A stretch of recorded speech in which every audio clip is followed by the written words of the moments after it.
কবরের মধ্যে কিছু কিছু ব্যক্তির লাশ ফেরেশতারা খুঁজে পাবেন না। ফেরেশতারা কবরে আসবেন, আসার পরে দেখবেন যে কিছুক্ষণ আগে যে মাইয়াতকে দাফন করা হলো সে মাইয়াতের লাশ কবরের মধ্যে খুঁজে পাচ্ছেন না।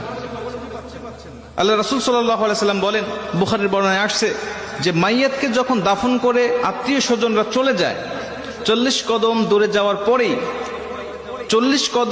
যাওয়ার পরেই তার কবরে ফেরেশতার আগমন হয়। দুইজন ফেরেশতা তার কবরে আসে। বুখারীর এক বর্ণনায় আসছে, আল্লাহ রাসূল সাল্লাল্লাহু আলাইহি সাল্লাম বলেন, আব্দু ইদা বুদিয়া ফি কবরিহি, যখন কোন বান্দাকে কবরের জগতে রাখা হয় তখন ওই বান্দাকে কবরে রেখে তার আত্মীয় স্বজন পাড়া প্রতিবেশীরা যখন চলে যায়, জুতার আওয়াজ এখনো শোনা যাচ্ছে কবর থেকে, তখনও ওই ফেরেশতারা তার কবরের মধ্যে উপস্থিত হয়ে যায়। ঠিক তখনই যখন কবরের মধ্যে ফেরেশতারা উপস্থিত হয়ে যায়, উপস্থিত হওয়ার পরে কিছু কিছু কবরে এসে দেখবেন যে কবরের মধ্যে লাশ খুঁজে পাওয়া যাচ্ছে না। ফেরেশতারা ডাক দিয়ে বলবেন, কি ব্যাপার? কিছুক্ষণ আগে একজন ব্যক্তির লাশ রাখা হলো, লাশটা গেল কোথায়? তারা তাকিয়ে দেখে যে বিশাল আকৃতির একটা পাখি কবরের মধ্যে শুয়ে আছে বা দাঁড়িয়ে আছে বা বসে আছে। পাখিকে উদ্দেশ্য করে ফেরেশতারা ডাক দিয়ে বলেন, পাখি, একটু আগে অমুকের সন্তান অমুক নামে একটা মাইয়াতকে এই কবরে রেখে গিয়েছে, ফুলান ইবনে ফুলান, অমুকের সন্তান অমুক এই কবরের মধ্যে শায়িত করা হয়েছে, সেই লাশটি গেল কোথায়? তুমি কি দেখেছো?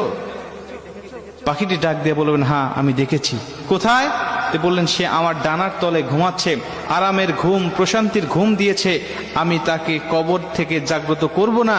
ইসরাফিল আলাইহিস সালাতু ওয়াস সালাম যখন সিংহায় ফুঁক দিবে তখন পর্যন্ত আমি তার পাহারাদার হিসাবে এখানে থাকবো, তাকে প্রশান্তির ঘুম দেওয়ার জন্য আমি এখানে তাকে পাহারা দিব। মুসলমান ভাইরা আমার, ফেরেশতারা পাখিকে ডাক দেয়া বলবেন, পাখি রে, ওই ব্যক্তিকে একটু বের করে দাও, আমরা তাকে শুধু 3টা প্রশ্ন করে চলে যাব। 3টা প্রশ্নের উত্তর যদি দিতে পারে তাহলে তুমি তাকে আরামের ঘুম, প্রশান্তির ঘুম তুমি তাকে পেরে রাখবে। পাখিটি ডাক দেয়া বলেন, না, আমি তাকে বের করে দিব না, আমি তাকে বের হতে দেব না, আমি তাকে ডাক দিতে পারবো না। খবরদার, তোমরাও উচ্চস্বরে কথা বলবে না। বান্দা বড় ক্লান্ত শ্রান্ত শরীর নিয়ে, দেহ নিয়ে দুনিয়াতে আল্লাহর ইবাদত বন্দেগী করে এসেছে, আমি তাকে প্রশান্তির ঘুম পাড়িয়েছি, এই ঘুম থেকে আমি তাকে জাগনা করতে পারবো না।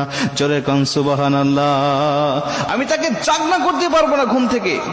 ফেরেশতারা ডাক দিয়া বলবেন, তোমাকে জাগনা করতেই হবে, কারণ আমি তাকে 3টা প্রশ্ন করব, তাকে রব সম্বন্ধে, দিন সম্বন্ধে আর নবী সম্বন্ধে তার কেমন ধারণা আছে, আমি তার কাছ থেকে এই জবাবদিহিটা নিতে চাই। তারপরে তুমি তাকে আরামের ঘুম, প্রশান্তির ঘুম তুমি তাকে পারাবে, যদি সে উত্তরগুলো দিতে পারে।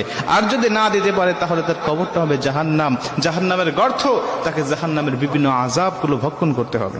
মুসলমান ভাইরা আমার, পাখিটি সঙ্গে সঙ্গে ডাক দিয়া বলেন, ফেরেশতা, তুমি জানো না এই ব্যক্তিকে আমার আল্লাহ পাক ভালোবাসেন, এবং আমি যে পাখি আকারে তোমরা আমাকে দেখতে পাচ্ছ, আমি দুনিয়ার কোনো পাখি নয়, আমি হলাম এমন একটি আমল।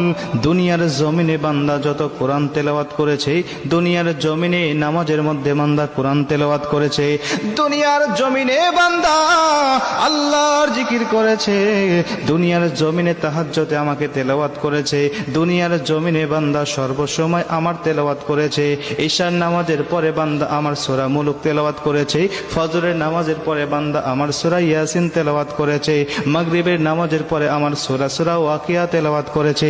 বিভিন্ন সময় সে আমাকে নিয়ে পড়েছিল, আমি কোরআন দিয়ে পারিবারিক জীবন, সামাজিক জীবন, রাষ্ট্রীয় জীবন সে পরিচালনা করেছে।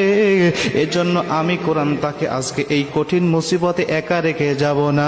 আমি এসেছি তাকে পাহারা দেওয়ার জন্য, কবরে, মিজানে, হাসরে ফুলসিরাত পার করাইয়া বান্দাকে জান্নাত দেওয়ার আগ পর্যন্ত আমি তার পিছন থেকে সরব না। জোরে কোন সুবহানাল্লাহ।